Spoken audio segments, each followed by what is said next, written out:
नमस्कार, प्रणाम। हम सौम्या पोखरेल बीरगंज नेपाल से आज अपने लोगों के बीच में एक बात कहे के चाहता नहीं। सिर्फ हम खेसारी जी के फैन जितना बानी उ लोग से सिर्फ कहे के चाहता नहीं। कौन है पवन सिंह? हम बोले थे तो बहुत ज्यादा विवाद हो रहा है यहाँ पर कि सौम्या का ये है वो है। हम जिसको जानते नहीं है, जबरदस्ती है क्या भाई हम जान लो, उसको पहचान लो? हम नहीं जानना चाहते, वो इंसान को जानते नहीं है तो जबरदस्ती है पहचान लो, जान लो। रहा बात यहाँ लोग कुछ लोग बोला था लोग कि भोजपुरी इंडस्ट्री के बदनामी होता। तहानी के 2 साल पहले से मसूरी लाल कहता रहा, लेकिन अपने भोजपुरी इंडस्ट्री के सुपरस्टार से ट्रेंडिंग स्टार के तो भोजपुरी के इज्जत तो मेरा नहीं खेत जात। वो कहाँ के हवन? भोजपुरी इंडस्ट्री के ना हवन।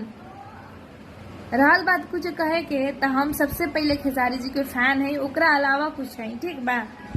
कौनो बड़का स्टार ना है कि हमरा कुछ हो जाए। हम सबसे पहले खेसारी जी के फैन है तो उनके तरफ से ये कहे के चाहता नहीं, वो तहानी जैसन आदमी से मुंह ना लागेलन ठीक बा।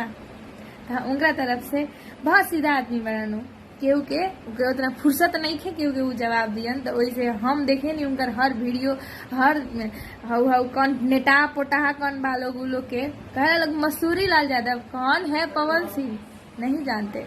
जरूरी है जानना। भोजपुरी इंडस्ट्री में हम खेसारी जी को जानते हैं, मनोज तिवारी जी को जानते हैं, निरहू जी को जानते हैं। ये लोग है स्टार। कौन है पावर स्टार? हम नहीं जानते।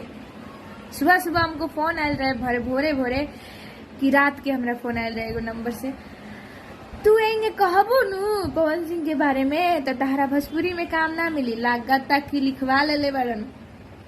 रहल बात जगरा काम देवे के बा ओकरा कोनो मतलब नहीं है, तहरा से काम करे के बा नहीं खे जानते नहीं कि वो इंसान से कैसे काम करे हम। रहल हमरा धमकावे के तो हम कोनो होने के डराए वाला लड़की ना है ठीक बा। कुछ ऐसा बाटे तो आई बतियाई, गाड़ी दिला से का होई? अब का कही संस्कारे होंगे मिलल है, लेकिन हमनी के कुछ तक केतना हो जाए हमनी के गाड़ी दे दे इंसान ना। हमनी के बाप मतारी होंगे नहीं के सिखैले के होगे गाड़ी देवे के। हम सिर्फ इहे कहे कि हम कह देनी कि कौन है पवन सिंह तब हल्का मच गल बा। का है कैसे तो सौम्या पोखरेल के सब लोग जानत रहे तो अब तंगा प्रचलित आदमी मतलब ना होला नाम